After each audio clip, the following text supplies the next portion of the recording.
ഇടുക്കി വട്ടവട ജനവാസ മേഖലയിൽ കാട്ടാനകൾ ഇറങ്ങി നാശം വരുത്തിയതോടെ കർഷകർ പ്രതിസന്ധിയിൽ. വിലയിടിവിനും കാലാവസ്ഥാ വ്യതിയാനത്തിനുമൊപ്പം കാട്ടാന ശല്യം കൂടിയായാൽ കർഷകർക്ക് കൃഷി മുമ്പോട്ട് കൊണ്ടുപോവുക വെല്ലുവിളിയാകും.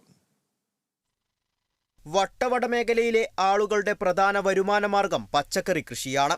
ബട്ടർ ബീൻസ്, ഉരുളക്കിഴങ്ങ്, ക്യാബേജ് എന്നിവയാണ് പ്രധാനമായും കൃഷി ചെയ്തിരുന്നത്. വിളവെടുക്കാറായ പലരുടെയും പച്ചക്കറി കൃഷി കാട്ടാന ആക്രമണത്തിൽ നഷ്ടമായി. ഇവരുടെ ഒരു വർഷത്തെ കഠിനാധ്വാനത്തിന്റെ ഫലമാണ് ആനകൾ ചവിട്ടിമെതിച്ചത്.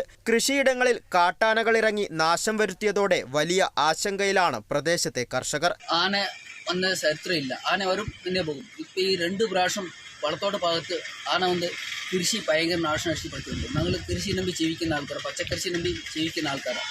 കാട്ടാനകൾ കൃഷിയിടങ്ങളിൽ സ്ഥിരമായി തമ്പടിച്ചാൽ കർഷകരുടെ ജീവിതം പൂർണ്ണമായി ഇരുളടയും. കാലാവസ്ഥ വ്യതിയാനത്തിനും വിലയിടിവിനുമൊപ്പം കാട്ടാന ശല്യം കൂടിയായാൽ കർഷകർക്ക് കൃഷി മുമ്പോട്ട് കൊണ്ടുപോവുക വെല്ലുവിളിയാകും. കാട്ടാന ആക്രമണത്തിൽ കർഷകർക്ക് വലിയ നഷ്ടം സംഭവിച്ചിട്ടുണ്ട്. ബാങ്ക് വായ്പയെടുത്തും പരിചയക്കാരിൽ നിന്ന് കടം വാങ്ങിയുമാണ് പലരും കൃഷി ഇറക്കിയത്.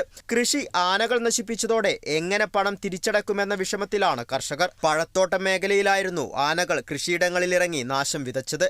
ആനകൾ പാഞ്ഞു വന്നതോടെ ഓടി രക്ഷപ്പെടാൻ ശ്രമിച്ച വട്ടവട പഞ്ചായത്ത് വൈസ് പ്രസിഡന്റ് അടക്കം 2 പേർക്ക് പരിക്ക് സംഭവിക്കുകയും ചെയ്തിരുന്നു. Kerala vision news, Idukki.